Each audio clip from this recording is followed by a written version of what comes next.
32 ans. C'était pour lui trop souffrir que d'imaginer ce que seraient les années à venir. Il convenait d'y mettre un terme. Il prit alors une feuille et une plume et adressa à ses deux frères ces quelques pages bouleversantes.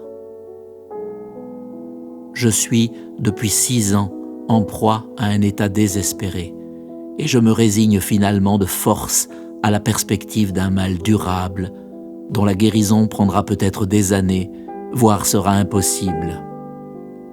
Comment avouer la faiblesse d'un sens dont le degré de perfection chez moi dut être plus élevé que chez les autres, un sens dont je disposais autrefois avec la perfection la plus élevée, comme peu certainement dans mon domaine la possèdent ou l'ont jamais possédée. Il me faut vivre en proscrit. Lorsque je me rapproche de la société, une inquiétude brûlante s'empare de moi et me fait craindre le danger de laisser paraître mon état.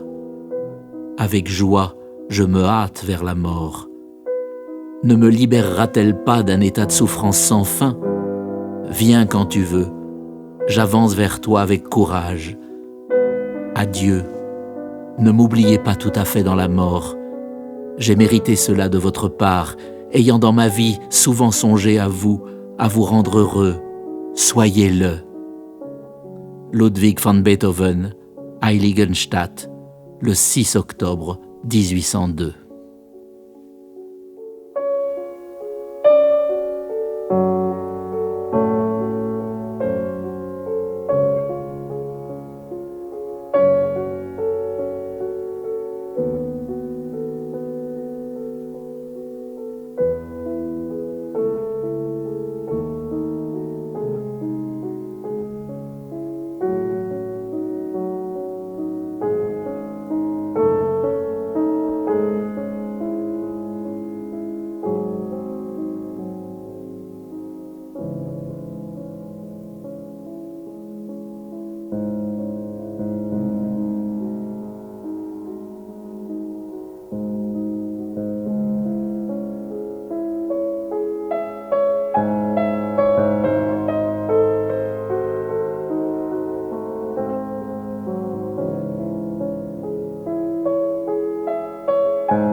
Sans qu'on en connût les vraies raisons, Beethoven ne mit finalement pas fin à ses jours, et cette lettre fut retrouvée par son frère Karl seulement 25 ans plus tard, après la mort du compositeur.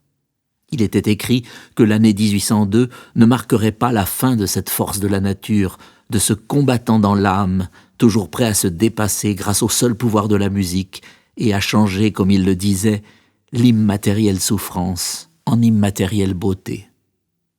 Loin de l'abattement d'Heiligenstadt, les années suivantes débordaient d'activités et de compositions nouvelles.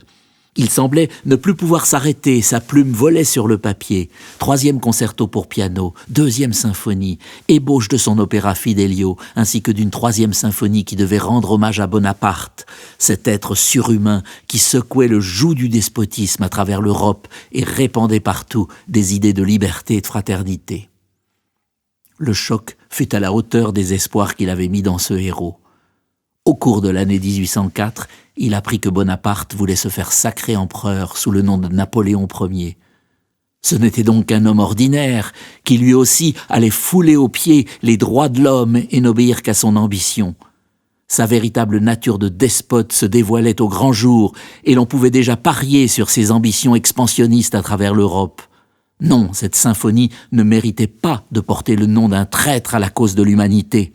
D'un geste rageur, Ludwig se précipita sur la première page, raya à en trouer le papier le nom de Bonaparte et le remplaça par les simples mots « Sinfonia Eroica » à la mémoire d'un grand homme.